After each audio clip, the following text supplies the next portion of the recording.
2021.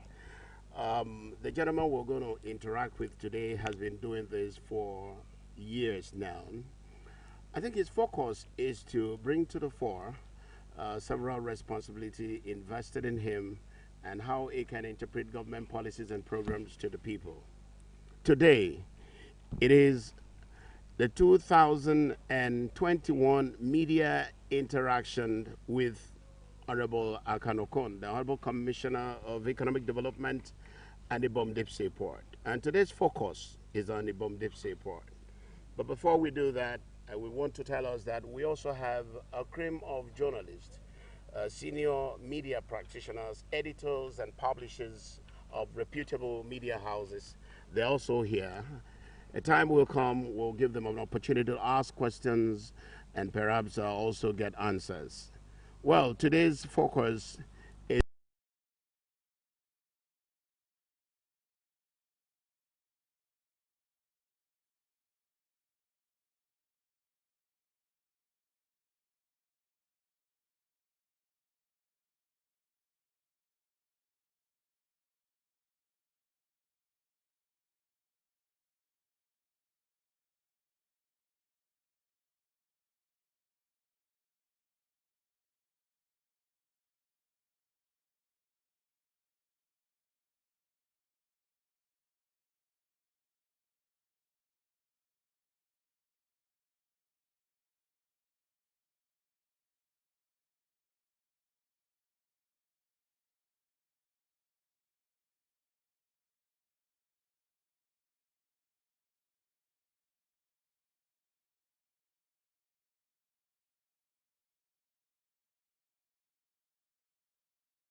asking him a very critical questions from the banking sector to the political, to corridors of politics. A lot of people call that corridors of power. Honorable Commissioner, it's good to have you this beautiful day. And Merry Christmas in areas and a Happy New Year that is coming up. It's good to have you, sir. Thank you. You pick up your microphone. pick up the Yeah. Today is you serve yourself. Okay. Oh, sorry. You serve yourself today. You fix it up. I know you can handle that.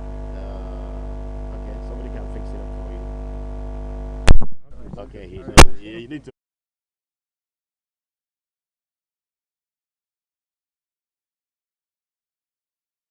ring bells when it comes to success, but a lot of them would want to know from banking to politics. Tell us a little bit your journey. Well, Sam, I want to thank God for yet another media hangout. We've done this for several years, and I'm very happy with the faces that I've seen here. These are the shakers of the media industry in Nigeria and Akwa Ibom State. I want to say that everything that we've been able to achieve in our life is by the grace of God. Yes, I worked in the banking industry and I've traversed several departments, but specialized in investment banking, and which is what has helped me in the execution of the many tasks that I've been given. Because as an investment banker, the expectation is that you are expected to function very well anywhere you find yourself.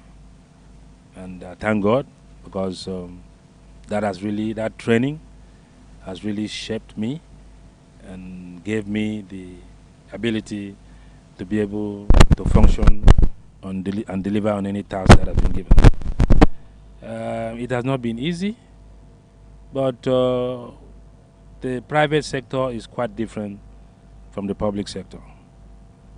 And I thank God for making it possible for me to transit seamlessly from the private sector to what is obtainable in the public sector. But I want to say that the training in the private sector has really helped me in functioning in the public sector, because there is not, you don't have major differences, but the differences is in the people that you interact with. But when it comes to the major management style, management activities, the same thing. In the private sector, you plan. In the public sector, you also plan. You organize. You take decision. So it's the same thing. So the experiences that I've gathered from the private sector has really helped me in functioning very well in the public sector. So I'm quite happy about that. Okay, quite interesting. Let's start this way. You have served two governors right from 2013. What can you say about leadership and the lessons you have learned so far? Yes, that's what I wanted to say before, because I read somewhere that politicians think of the next election. Um, a leader thinks about the next generation. I believe that in our state, we are very lucky to have a governor in the mold of Udom Emmanuel who thinks of the next generation. Because if you look at the focus, he is trying to lay the foundation that will lead this state on the path of development and growth. And he is doing those things that will create employment opportunities for our people. Like I always say, our state is endowed with very young and smart and intelligent people. All what they need is opportunity to excel. And that is what the government is doing by pursuing those projects that will lead to job creation and also maintaining those jobs. You mentioned Ibom SeaPort. The reason why the governor is very passionate about the development of that SeaPort is because that port will help us solve the major challenge that is facing us as a country and as a state, which is that of youth unemployment. From the projection, the port, which is coming with an industrial city, will generate over 300,000 employment. You can imagine what that will what will do to our economy. So I like to say that we are in the right path. What the governor has done is that he has laid a solid foundation. Take example from this tree here. It wasn't like this. Somebody needs to water it. Somebody needs to put manure in it, and until it starts fruiting. So most of the things that the governor has done are long-term in nature that will lead to the development and the growth of our state. Okay, you've just brought up the issue of Ibom SeaPort, which I had wanted to keep since it is our focus this period of your media interaction. It is very important because of the economic indices you enumerated some time ago when you returned from South Korea.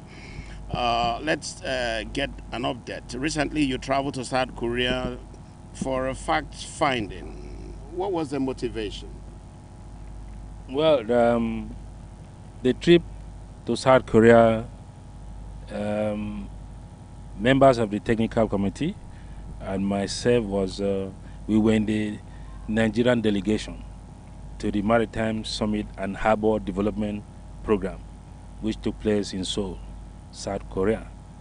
And I want to say that it was a very useful trip, because the trip afforded us the opportunity to make presentation of Ibom SeaPort to the Busan Port Authority. Busan Port Authority has the same similarity with Ibom SeaPort. Busan Port is the second busiest transshipment port in the world. On a weekly basis, they receive a minimum of 279 ocean liners. you just imagine the level of activities that is taking place there. And the draft of that port is 17 meters. We also discovered that other than the cargo we have been talking about here, 17 meters afford them to receive cruise vessels, which has increased the tourism potential of the city. So with 18.5, naturally you see that we will also be able to receive cruise vessels. That will also lead to an improvement in the tourism potential of our state. And I want to say that that trip was very, very, very useful, because it gave us the opportunity to make presentation also to the Korea Marine and Ocean University. Because all this one we are talking about, the deep sea port, we must take concrete steps to ensure that we develop the manpower that will be needed for the operations. Otherwise, when the opportunity comes, if the required skills necessary to function is not obtained by people, then it will be a big challenge, because there's other people that will come to work there. So as a result of that, the government is looking at collaborating with that university to train our people, because that university has the responsibility of manpower development for all the ports in South Korea. We are looking at the opportunity of collaborating with them so that they can train our young men and women, both here and out there, so that they will be able to take advantage of the opportunities that will be created by this port. So I believe that that particular trip was very, very useful. And after the trip, we've been talking and exchanging ideas on the way forward. And I believe that's the way to go, so that by the time this project is ready, a lot of Akwa Ibom people would have been prepared to take care of the opportunities that will come up as a result of that. Mind you, we had an issue when the Ibom A was about to start. It was difficult getting our young men and women who are qualified pilots to be employed there. That is why, because it's a going concern, you needed to bring people any way you can find to make sure that the business is up and running. But I want to thank His Excellency Governor Demi Manuel for putting in place a program that has given Akwa Ibom citizens who have the basic piloting training to be type rated on the type of aircraft that Ibom is doing.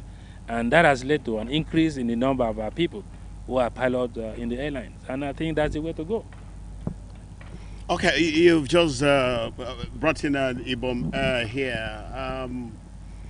Ibom was a child of necessity in the life of this administration in 2016, and then it goes on, and you were drafted into that very ministry. Ministry was created yet again for Akan Okon, and let's look at the where sometimes referred to as the pride of Akwa Ibom State or leadership.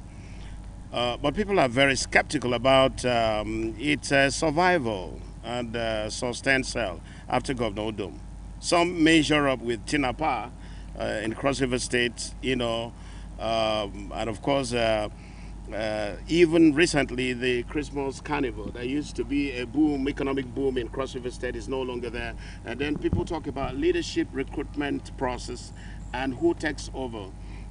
Recall that Tinapa, maybe when the idea was mooted, Lay Moke, the then governor, was not there. The interest was not transitional.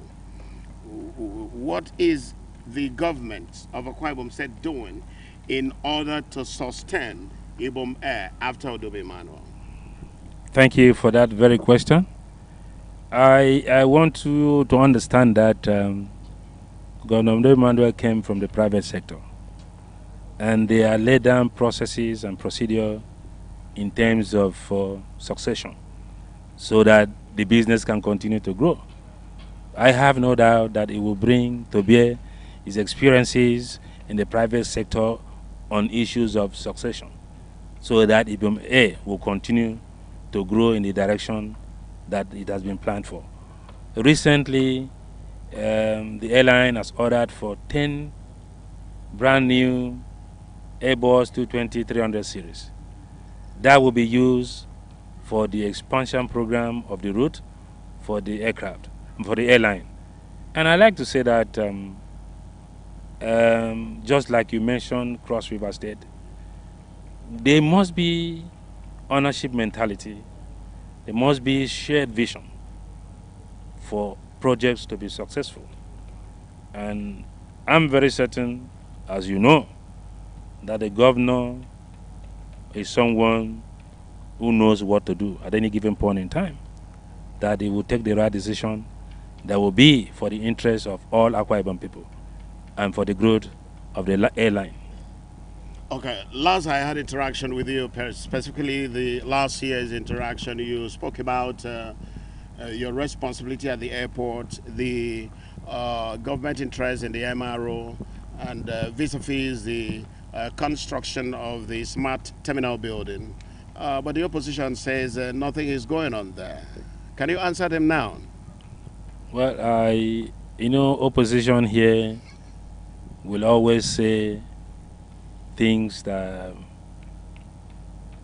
is not supposed to be said. Because if you go to the airport, you see that the terminal building is under construction.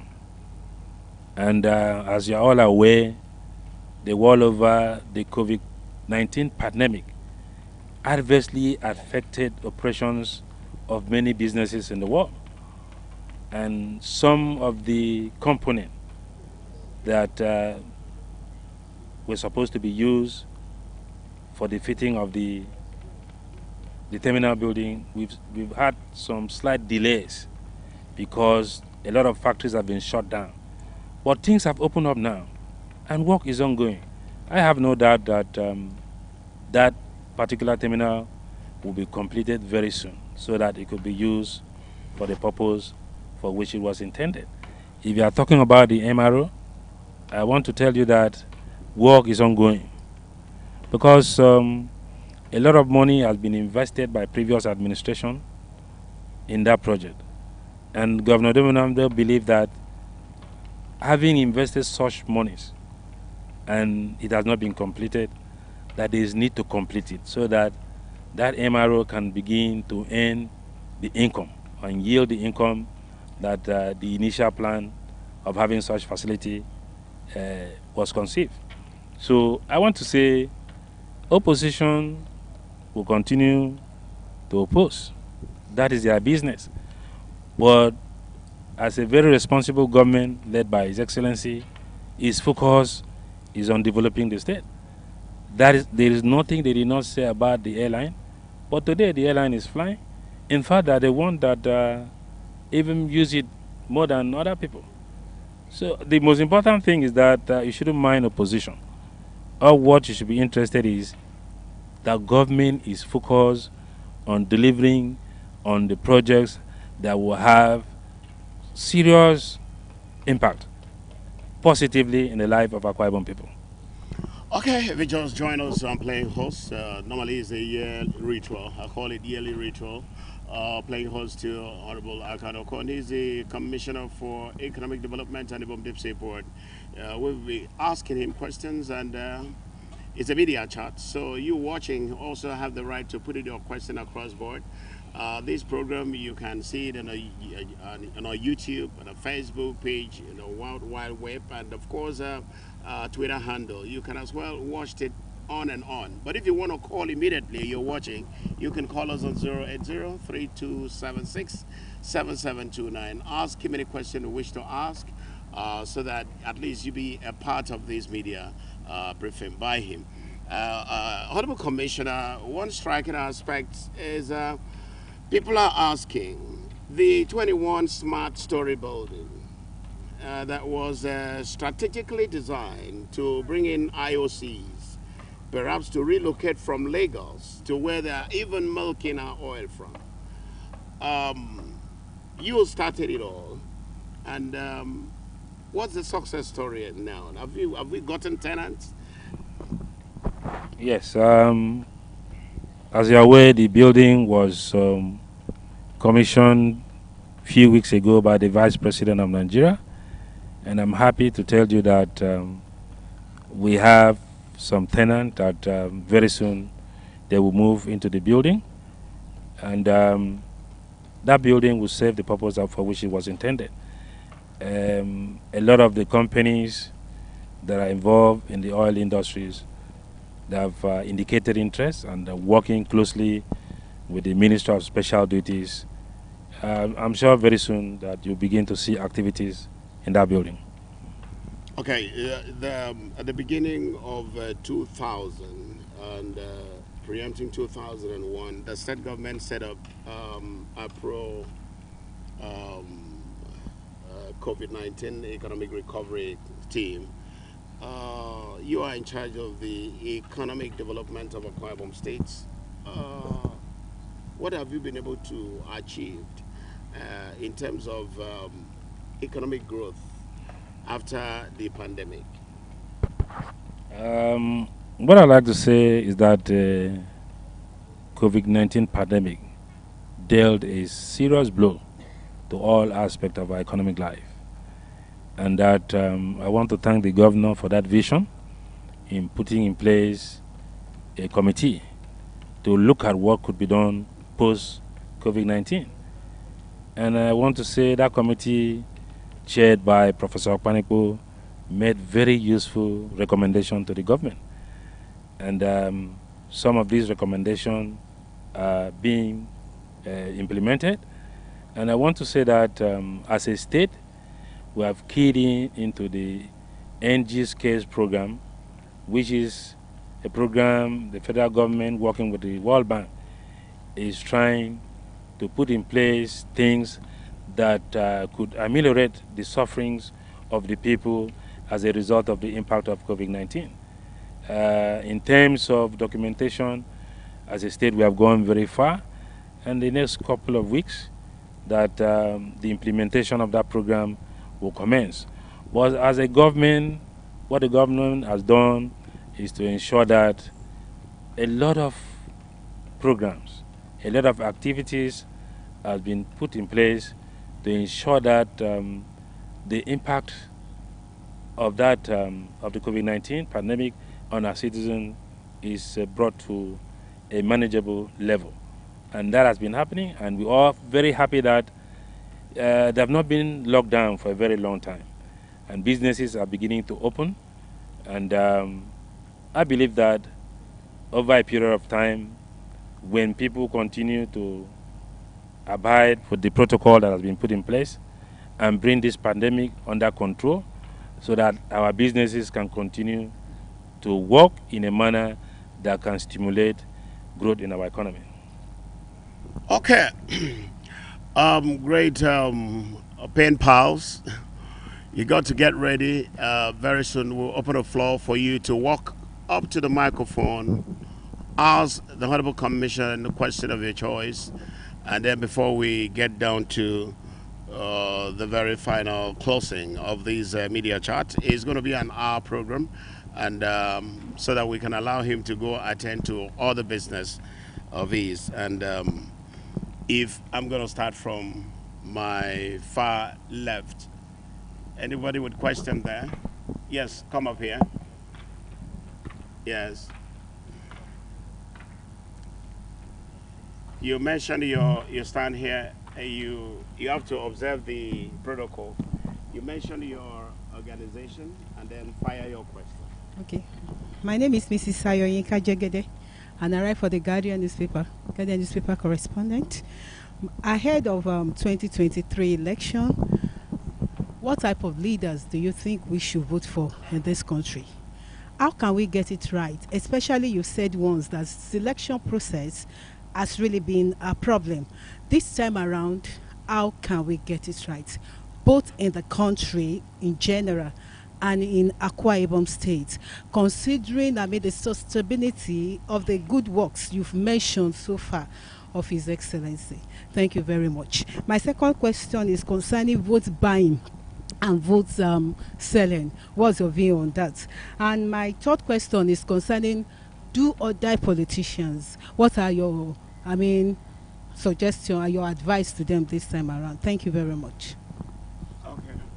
Thank you. Thank you, Mrs. Jagede from Guardian. I want to say that the type of leaders that we have as a result of our election or leadership selection process is a function of how that process is managed. I believe that when we have the leadership selection process properly managed and things are done properly, it will lead to the producing good leaders.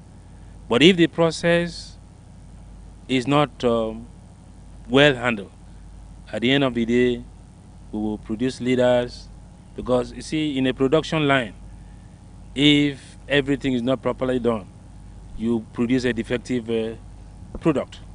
So it's very important as Nigerians for everyone to be interested in the leadership selection process, so that at the end of the day, we can have leaders who are going to be servant leaders, who see themselves as servant of the people.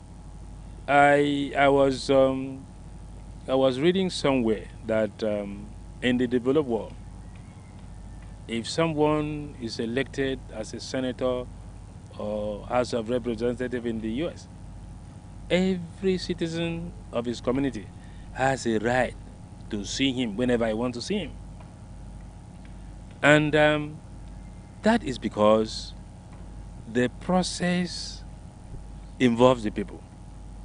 And the people know that, or whoever has been elected knows that it is the people that sent him there. And therefore, he will always make himself available to the people. That is because they have a very transparent process in elect. But you know what happens in our system. So it is very important for us to get it right. And I can comment. I know that the National Assembly has made an attempt to put certain things in place to ensure that we have a more robust system. But let's see how it goes. But I believe that once we can strengthen the selection system, it will produce leaders that will be servant leaders, leaders who will know that they are there to represent the people and not for themselves. And I think the next question that you asked was In Akwa Ibom State. in Akwa Ibom State. Yes, the level of sophistication of our people is very high now. Our people are interested in leaders who are going to develop the state, leaders who are going to embark on programs and activities that will lead to an improvement in the standard of living of our people, leaders who are going to ensure that they embark on activities that will lead to job creation, because that's one of the major problems that is facing us. We have a lot of young men and women coming out of the university, and all what they need is opportunity. They will excel. So we need a government that will continue. Like I said, His Excellency Governor Demi Manuel has laid a solid foundation that if we follow it, because the level of development we have seen in the advanced world is doing the right thing consistently. If we are consistent in what we are doing, I can assure you, give us the next 10 years or thereabout, you will see this state will be a state that a lot of people will want to copy from us what we are doing if we follow the foundation that has been laid. So I believe that as a state, and given what I've seen, our people are very much interested in who becomes their leader. They want a leader who will see himself as a servant to the people, a leader who will ensure that the interest of the citizen of Akwa Ibom State is their number one priority, of ensuring that there's an improvement in their standard of living, there's an improvement in their well-being, and that there are opportunities for our people to work to earn a living instead of begging to earn a living. Okay, we also expect another question from the journalist seated. Yes, come up here. Your name and the organization. Thank you. Good afternoon, sir. My name is Good. Kufretuk. I write for the Crest newspaper. Sir, we can recall that the last time Governor Emmanuel had a media interaction, he had accused the people of Oro Nation of stopping the investor from coming to begin investment in the SeaPort. I would like to know whether government has found an investor or whether they have resolved the issue. And if you can also recall, sir, there was a plan for knowledge transfer between AXU and any university in the world with a comparative knowledge advantage in seaport development. I don't know what government is doing in this direction. Thank you. Thank you. I like to say that Governor Emmanuel did not accuse, as you have said. Oron people they love development. All what he wants, the governor was asking for more cooperation to ensure that this project is realized. And I'm happy to tell you that the project is on course, because every patriotic Akwa Ibom person, irrespective of where he comes from, understand the benefit of having such a project. Today, Lagos is what it is because of the two ports we have there, Apapa and Tinkan. I'm sure as a patriotic Akwa Ibom person, you know the benefit that we stand to gain if we have our deep sea port. So the issue of, no, everybody wants that port. Every Akwa Ibom person wants that port because of what we stand to gain. And I'm happy to tell you that the investor is committed to the development of that port. Is very committed. And for me, what I see, they need that port more than us because of the advantages that that port provides. As you are aware, the draft of that port is 18.5 meters with a channel leading to the port which is about 450 meters. The investor currently manages 23 ports in Africa, and they will have to come to Africa from Europe, Asia, and the America with quite a number of vessels. But with our port, it will give them the opportunity to come with very large vessels, like the post-Panamax vessel, which can carry up to 25,000 40-footer container in a single voyage. Instead of having to come with 13 vessels, they can come with 5. And then they do transshipment from our port. That will make the operations efficient and cost-effective and consolidate the operations. So I believe that as a state, we are very lucky to have that advantage, to have that such a location to site the port. So for your information, I believe that everybody is on the same page now. Everybody wants that port because of the advantage that that port will bring to our state. Like I always say, that port is going to be a game changer for our economy. The port is not just coming alone, it's coming with an industrial city where you are going to have heavy and light industry. What do we need again? We need a place that when our young men and women get out of school, they can have a place to work and earn a living. And you asked a question about the university. Yeah, government, like I told you, we had a meeting with another university in South Korea on what they are doing in terms of manpower development for the maritime sector. The government is planning to ensure that we replicate such in our university so that it can offer our people the opportunity to be trained on the different aspects of activities that is involved in the maritime sector, so that they will be able to take advantage of the opportunities that will be coming out when the port is operational.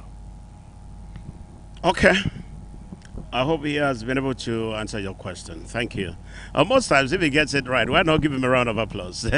He doesn't have any paper here, and so he's doing just that. Thank you very much. Next question, please. Yes, Franklin, is it? Franklin. Okay, Franklin, go on there. Yes, Franklin. I think you asked two questions because you published. I didn't know. How did you know? He knows my mind. Okay. Franklin never asked one question. No, just ask just two. Two is okay. Commissioner, let me thank you for always having this interactive section where you interface with the media and also shed light with the people on what you are doing. I recall that the last time we met last year, you took time to explain your achievement in the aviation industry, that is the Ibom Air, and thereafter you were assigned another portfolio, the Ibom Deep SeaPort, which you are still, working on. I want to talk about the Ibom Air. I'm happy that it has come to life and several airlines are added to it. I interacted with some other airlines operators, especially the management of other airlines, to find out why we don't have other airlines, using Victor Atta International Airport.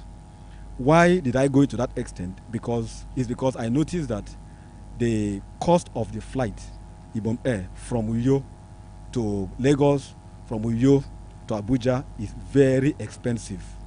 People will have to travel from here to Calabar or from here to Port Harcourt to board the same Ibom Air at a cheaper rate than using Victor Atta International Airport on Ibom Air, because of the fact that there is no competitive flight apart from Ibom Air, and most times flights are rescheduled and the delay could set in, like what we had when the state had the Karo Festival.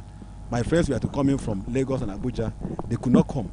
So the question I want to throw to you, since you were the person who oversee the flight and the airport before we now had this flight, is why are other airlines not using the Victor Atta International Airport, and why do we have very high cost of traveling from the airport with Ibom Air to Lagos and Abuja, and very cheap rate using the same Ibom Air traveling through Port Harcourt or through Calabar?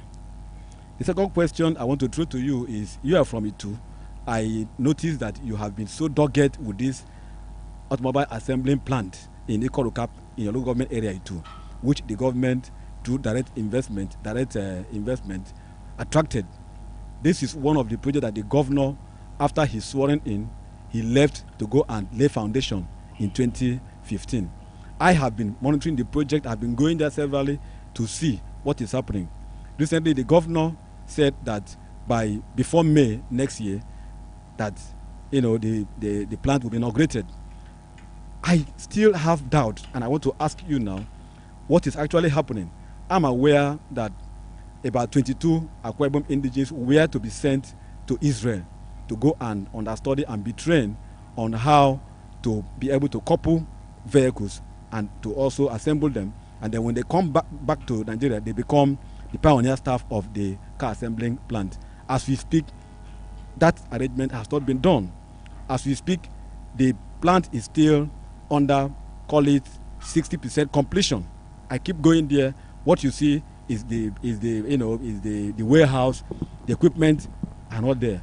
What is the level of commitment of the state government, and how are we going to get this plant kicked off and start and employ? Because when you have the airline, you have the SeaPort, you have the vehicle assembling plant, I tell you that the state will become an industrial hub.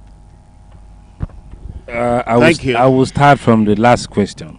Franklin, the level of completion of the assembling plant, I would say, is 99% completed. When you are talking about, you say you are seeing the way everything to enable the assembly of the vehicle is ready. And I want you to understand, if you say a vehicle manufacturing, and a vehicle assembly. The assembly will receive CKDs, completely knocked down component, and the SKDs, semi knocked down component. And you don't need any other equipment than all the cranes that you have seen there. But if it is a manufacturing, that means all the knots, everything will be done there. But a semi-knockdown component can be the chassis, which is complete. When they come, all what they need is to fix it. That's an assembling plan.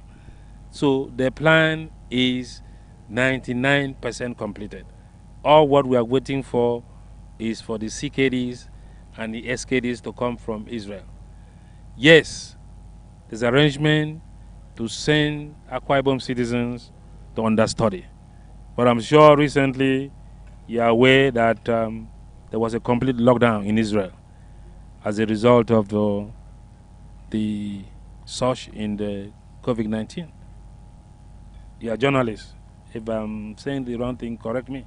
Recently in Israel, there was a lockdown. So that slowed down what we were supposed to do.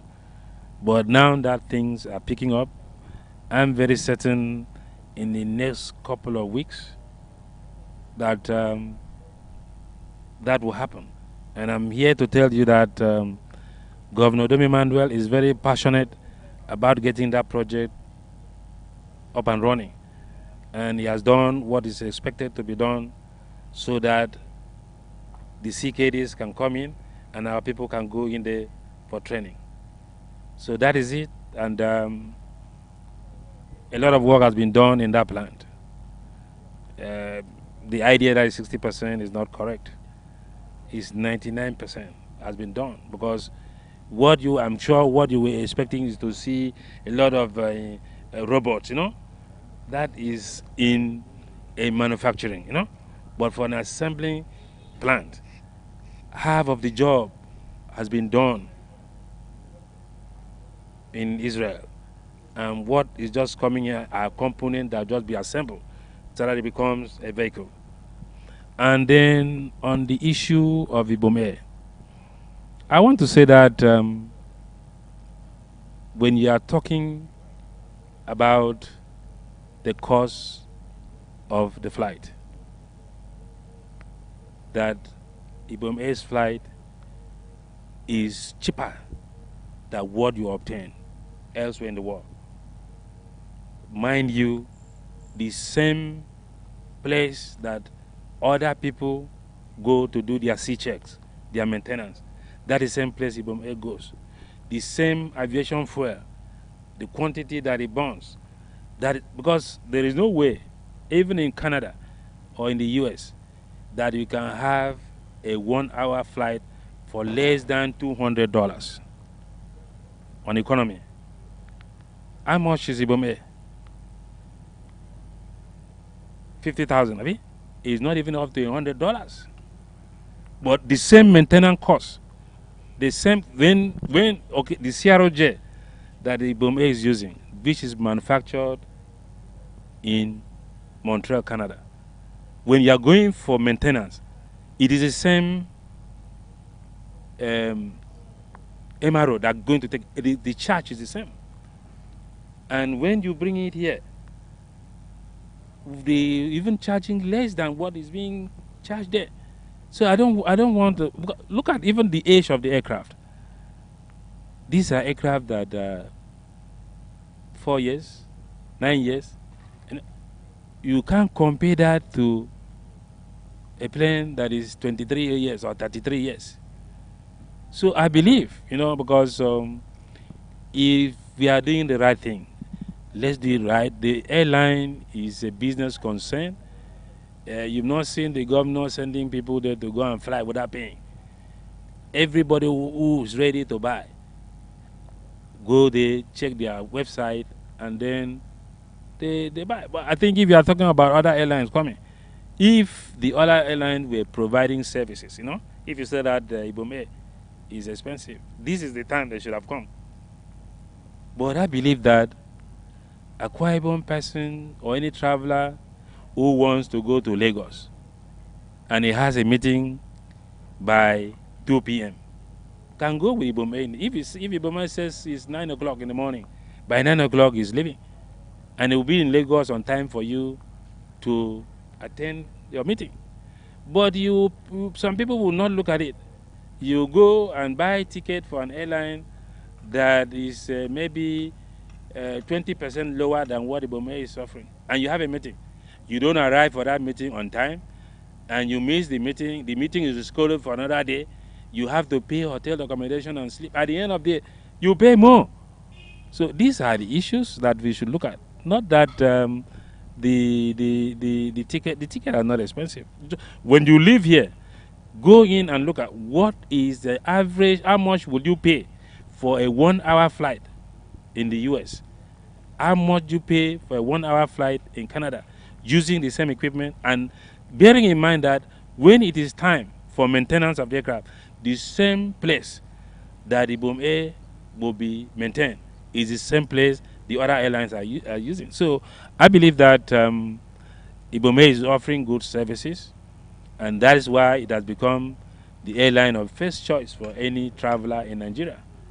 So Franklin, the price is not high. I want to tell you, and I'm sure you will confirm this by the time you go and do the check of what I've just said now. Huh? 120 for 80,000. Okay. For return ticket, have you? Okay, Honorable Commissioner, that's what we're going to form a team to discuss this so that they can go for fact finding. Yes. So that they give the correct price. Yes.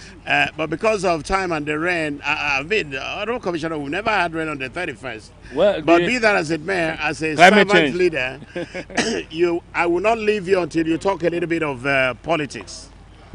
There are clear indications that you need an umbrella. Yeah, I need an umbrella, but I don't really care. This is why I get my job. This is why I love PDP.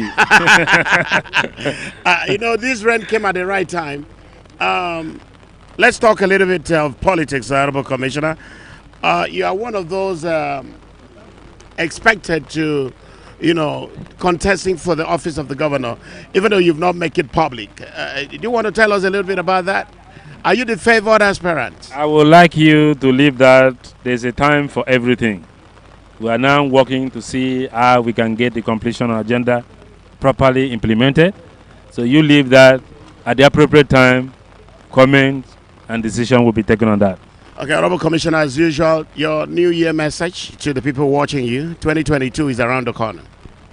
Well, I want to thank Akwa Ibom people for the resilience. I want to thank them for their support for Governor Odom Emmanuel. It has been a challenging year. The COVID-19 pandemic has not helped matters, but as our people have shown character by ensuring that their support for the government that is doing everything possible to make sure that there's an improvement in the standard of living and well-being of our people is achieved. So I want to say, Akwa Ibom people, keep on doing the good work. Keep on supporting the completion agenda of His Excellency Governor Odom Emmanuel. Keep on being your brother's keeper. Let us continue to maintain the peace that we have enjoyed, which has led to a conducive environment that has brought in a lot of investment to our state. I wish you a Merry Christmas and a Happy New Year in advance. Thank you. Yeah, thank you. On that very good note, I want to thank all the journalists who came out. I want to thank from the consult, I want to thank Engineer Solomon Ayo, of course, myself and Eman Sam and Boki May, those who are working around the clock to make sure that these media interaction come to be. My name is Samson Akwaneke, Politics Today. See you 2022. Bye-bye.